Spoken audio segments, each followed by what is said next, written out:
Welcome to 2 Minutes of Gaming, where we talk about the top video game topics of the month for 2 minutes at a time. I'm your host, Keenan, and today I'm joined by the co-host with the most. I had it wrong right there. Justin here. How you doing, folks?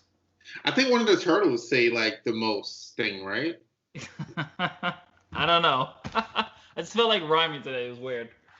Yeah. So, anyway, as you guys can see on the screen, a lot to talk about this show. Honestly, we have 5 topics as we usually do, but in reality, we have like 10. So, I'm gonna let y'all know now. For the people who watch this show and complain about going overtime, we may not go overtime on the main topics, but our last topic, we have a lot of stuff to cover. So we're gonna do our 5 normal 2 minutes, bang, bang, bang.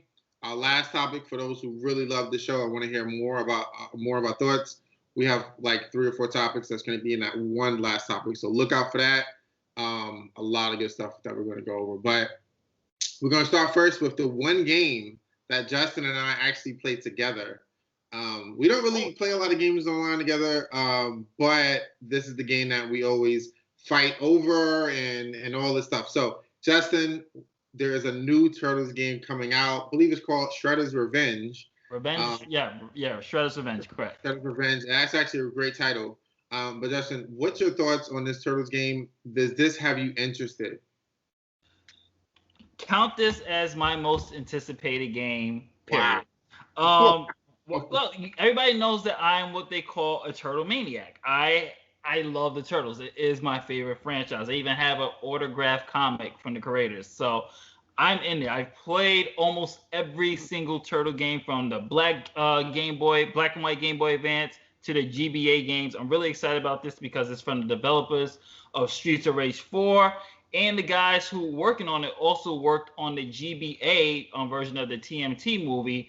And it was a good, solid experience. As far as the graphics, I've seen a lot of complaints. Everybody's waiting for more updated graphics. This is the tone and feel and art style that I want from my Turtles games.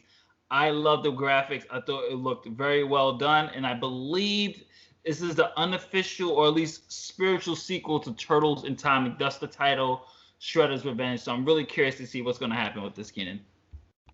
Before I go into my thoughts on this, I just want to tell a quick story. When I was a little kid, just to kind of follow up on last month's story, when I was a little kid, we used to like trade Nintendo games. And we had traded, I think it was Mike Tyson's Punch-Out for Turtles, right? So my friend said, hey, I got the Turtles game.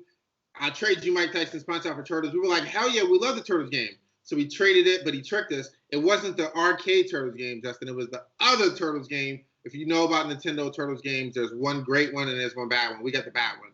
I'm saying all that to say, Justin, this Turtles game is going to be the good one. I'm super excited about it.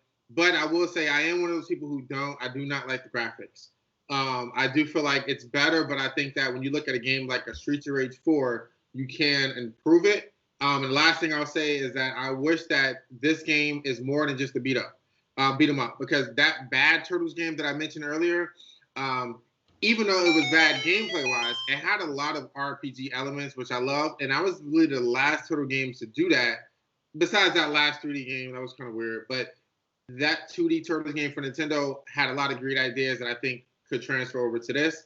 I would love to see a smash up opposed to just a normal beat 'em up, but love it anyway. We're gonna get it anyway, so whatever.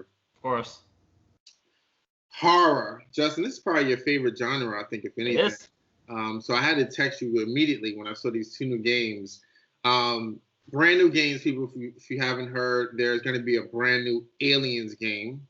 And there's also going to be a game called Evil Inside, which is a indie horror game heavily inspired by PT. So just to give people, the game is out. It's a very cheap indie game now. But Justin, which one are you more excited for? The Evil Inside or Alien Fireteam, which is a 3-player, third-person shooter horror? What's your thoughts, Justin? I'm more excited for Aliens, mainly because I have played enough, and this is not a knock at the game. I'm actually going to buy the Evil Inside after the show. But I have played enough PT clones to last me a lifetime at this point. I mean, I think the best successor right now, as I said previously on the show, is called Visage. You can get that on the PlayStation 4 or Xbox, I believe. And I think that was the best one to really nail that first-person perspective hard to give you that real spiritual PT. But this one does look good as well, and it's only $12. So that's something I can write if I'm not really enjoying it. I can say, hey, look, I lost like a very high priced meal, like fast food meal in Manhattan. So it's not something I would really complain about. But the Aliens game is a nice third person shooter, which is really to me the spiritual of Aliens, which is more action based compared to the horror elements of the first one of Alien Isolation. So I'm really looking forward to it. It looks good, and that's pretty much it. Aliens with an S is one of my favorite movies of all time. For those who don't know, 1979, I believe it was, Ridley Scott made Alien, the first one, involving one alien. And, you know, it was a horrifying movie. It was great. But Aliens Part 2, James Cameron introduced Justin, this is probably one of the greatest character development movies that I've ever seen, character design. Each character in the movie has you connect with them. This is unbelievable character development throughout it. Even Android, okay? And then it's involving multiple aliens as well. This game is like part 2. A lot of action. Justin, I've been waiting for a good horror aliens shooter like we're getting now for years. My only hope that it is a good game and it has a good story. That's my only hope. So we'll see. Maybe our top 3 favorite company, Square Enix. They just had an event, I think it was last week. I'm not going to lie, Justin. I was actually really hyped for it because every year we play a lot of Square Enix games, one way or another, right? Whether it's the Tomb Raider or Final Fantasy or whatever. I was really hyped for this. Didn't meet my expectations, but Justin, before we go too much into it, let me know what was your expectations and what did you think about the actual events? My expectations were not very high because I did get the press release of the games that would be shown before they actually did the show. So I knew what was coming, but I was hoping they would have did at least a surprise here and there, not announce everything. At least I was expecting something from Final Fantasy VII that wasn't the PS5 version, which they're really pushing now. I was hoping to see at least another trailer for 16. I mean, this is the company. You don't wait for E3 to like reveal all your big guns. And I was expecting and hoping for something more with the Tomb Raider anniversary. I mean, that was probably to me the most disappointing thing. I was hoping to see maybe a remaster of the previous games, not the Square Enix remake, but the original trilogy that came on the PS1. Like they did with Tomb Raider Legends, something like that, to just remaster and release it. And I was hoping for at least a Switch version. But yeah, overall, just very disappointing. I was very disappointed as well. They, for some reason, like to hold all of their Final Fantasy 7 and 16 news for PlayStation events, Sony events. This really bothers me. I don't understand why.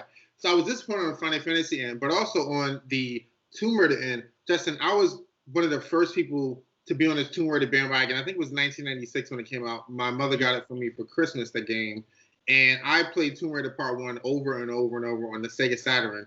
I mean, I pretty much beat almost every level. It was to the point where, like, I mean, we had a code where we can kind of bounce around different levels, but that game is so well designed. I know that I think they made a remake of it at some point in the 2000s, but they need to fully remake Part 1 and make it modern and put it out for the PS5, great graphics, etc., because that is a classic. That's what I was hoping for. I didn't get any of that. Nothing. So I'm done with them. They showed a Tomb Raider cookbook. Next topic. Microsoft, Sony spending the money. A lot of money they're spending. As of right now, of the recording of this show, Sony is pretty much done buying EVO. And for those who don't know, EVO is the pretty much number one video game tournament, fighting game more specific tournament. This tournament, Justin, has been around well before esports became popular. This has been the tournament of tournaments. It is a huge deal. So Sony has just bought them. But on the other hand, Microsoft is in talks to pay $10 billion for Discord. Justin, I think you have a Discord set up. People keep bugging me to have a Discord set up. Evo, I actually almost went to Evo a couple years ago. What's your thoughts on these two moves, Justin? Is this anything? Yeah, Tacos and Geeks does have a Discord. I think it's the Tacos and Geeks. I gotta double check Ashley with that. But my thing with this stuff is, I don't know why is everybody so willing to keep selling to the major corporations. Like, yes, $10 billion is a lot of money. Don't get me wrong, that's a lot of money to turn down. But at the end of the day, where it comes to the point where it's money and then your passion too. If this is your passion, if you feel you've done everything with it, by all means go ahead. But if this is something you still are passionate about, don't sell it. You could partner up with the guys to get additional resources, but and still own it. But I wouldn't sell it. As far as Sony getting into the esports space, once again, I think it's probably a good move for Sony. But my fear is that you're gonna just have people only play Sony-owned exclusive type of things. Like it could become like a Sony League down the line, like Sony fighting games and things like that. But they said they won't do that. But that's my biggest fear. I think this is a great move, and I'm gonna let people know. I'm gonna go a little overtime on this one because I'm gonna break down these two things. Let me start with Microsoft first. I think they're gonna buy Discord. I think that $10 billion is actually pretty fair. And they're going to integrate it with the Xbox service like no other. And I think that's going to be a great move. The thing with Sony, Justin, I don't think Sony is in it for that. People have to understand, as a Sony shareholder, they only have, and I was on the last earnings call, they only have about, I think it was 22% or it might have been even up to 30% of their overall company profit come from video games. Sony does a lot of different things besides just, video games. So that being said, while they do want ownership in Evo to help their video game business, obviously, I don't think they're trying to monopolize or trying to kick out any other games. The one thing I did forget to mention real quick about the story was that Nintendo, right after Sony bought, Nintendo tweeted out and said, I guess we're going to have to remove Smash Brothers and look for other places for it. And then Sony came back and was like, no, we're not trying to do that, basically what they were saying, paraphrasing. And what I see for the future Evo is that you'll probably be using, for games that are multiplayer, like a Street Fighter or Mortal Kombat, you'll be using a PlayStation controller. But I don't think games like Smash Brothers would be kicked out. I don't think, because think about it, Justin, like what Sony fighting games are really going to be there to dominate? Like you can't have it an only Sony fighting game situation. But what I think Sony is trying to do is make themselves the number one console for fighting games. And I think it's a great move. I think in 5 years, people will even forget that Sony even owns it. And I think that's what they want. So I mean, they're busy taking over anime, but that's a different story. They own a lot of stuff. That's what I said. Yeah, Monopoly, folks. All right. We got a fun topic here. With the Mortal Kombat movie coming out, and we both agree that it looks amazing. There's no need to discuss that. It made me think, Justin, a lot of video game movies come out since I was a little kid. I'm talking about like Mario Brothers. I don't know if you remember that one came out. There was two Mortal Kombats in the 90s that came out, as well as a ton of other Tomb Raider games, Tomb Raider movies, etc. What's your favorite video game movie of all time, Justin? Whew. See, that's the tough thing. See, we're talking about actual games because it has to be from a video game, right? Because it can't be like a video game story. Because if it was a video game story, it would be either Tron or Ready Player One. But since we're not doing that, it's based off a video game. The original Mortal Kombat movie is always going to be my favorite one. Let me see. It came out, I think, 95 or something like that. 95. Yeah, 95. So, yeah, I was about... Yeah, because it's definitely not Super Mario. So it has to be the Mortal Kombat because I think that's the one that really pushed it, to show that, hey, it can be decent and adapted pretty well for the most part. But, I mean, then they messed it up with Annihilation, but that doesn't exist in my world. So the first Mortal Kombat movie is definitely my favorite. I agree with you, Justin. I think that is such a classic. People don't understand. Like, people might watch it now and be like, I don't know. But again, we talked about great character development, character design. That movie and the series as well has it. That's why I'm super excited, because I think this new one kind of feels like that old one. You know what I mean? For this era, for this time. 1995, we were in a different world, different era. We had terrible movies. But Justin, I think you might have forgot one, and you actually just posted this. But this is by far my favorite. It would have to be the animated Street Fighter 2 movie. Oh yeah, of course. That movie is unbelievable. When I first saw that, Justin, it was actually in Japanese. And I remember we had to go to Green Acres Mall to get it. It was the only place that had it. So we had to go travel for like an hour and a half to buy it. Bought it, watched it over and over and over. And I loved it so much, Justin, I actually bought the animated series. I don't know if you remember, it was an animated series that came out. It was like 5 discs or something like that. I still have them all, Justin. So that whole animation style, absolutely love it. Can't go wrong with Street Fighter or Mortal Kombat, I mean, to be honest. All right, freestyle round. So for those who don't know, we just kind of open up the floor for the last round and just talk about a couple of different things. We will go over the 2 minutes here. And Justin, why don't you start us off? What's been on your mind? Well, recently, apparently it's been announced that Sony allegedly is going to, a lot of these gaming outlets are reporting it, so I'm not sure how true it is, that they are going to be closing the PS3, the PSP, and the Vita stores. Now, the argument with gamers is that these games that are digitally only are no longer going to be available to play or purchase. So a lot of these games will be lost, apparently. So unless they're on Steam, but if you don't have a good computer or anything like that, how are you going to play these games?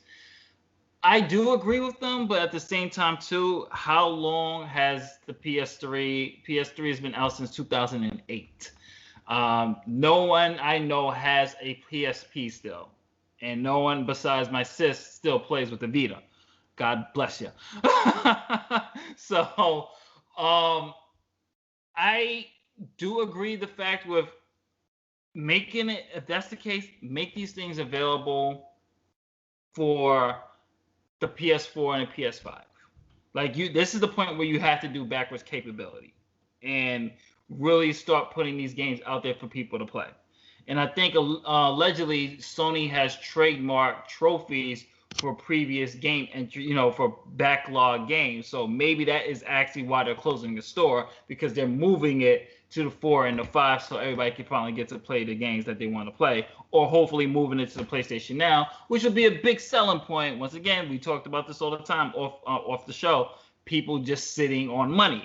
If you put all those games on the PlayStation Now, you deal with the licensing agreements and things like that, you're going to have a lot of people subscribe to your PlayStation Now that you guys would have been pushing for ages now.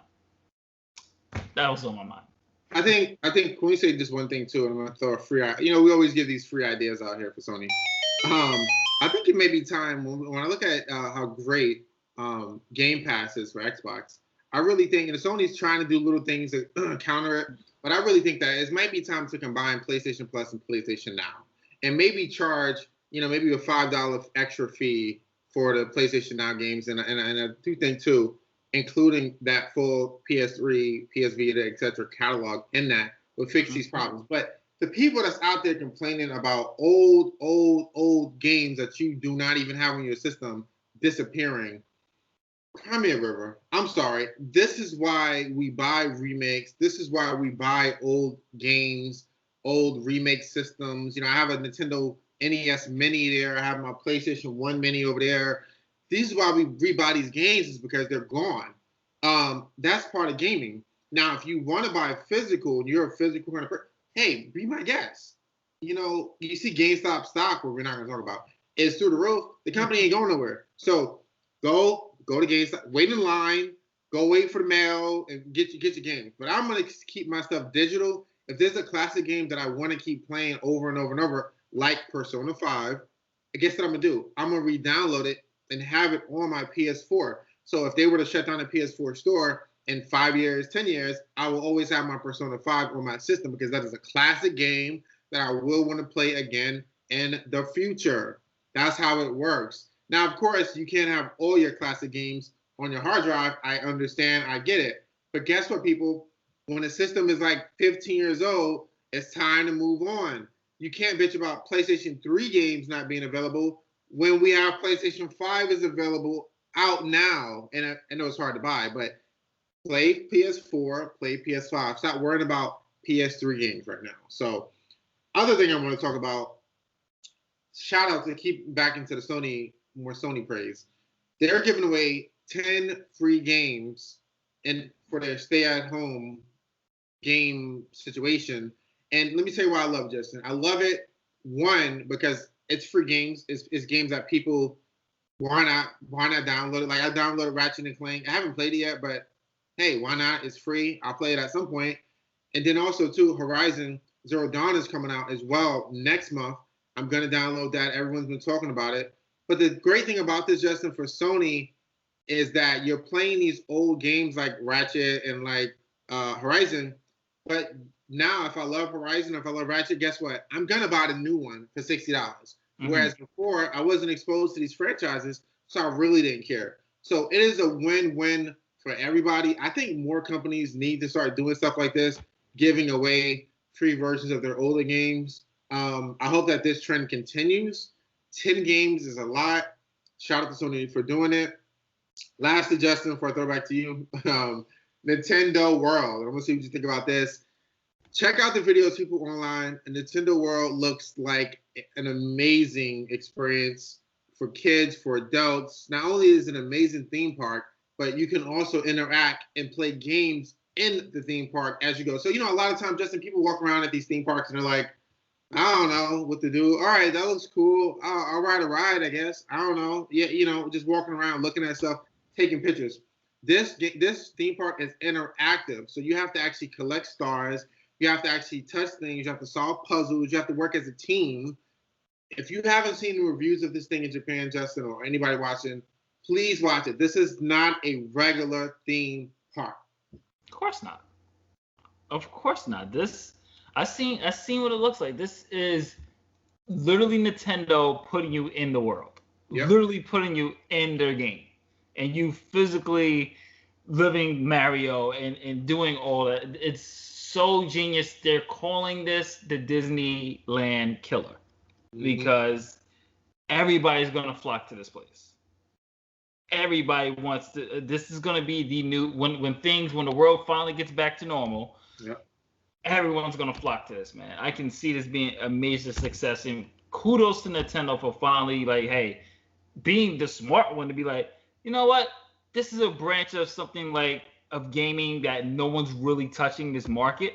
Mm-hmm. Theme park, Universal is a great partnership. And Universal knows how to really give you, not knocking Disney World, been there a couple of times, truthfully not a big fan of it.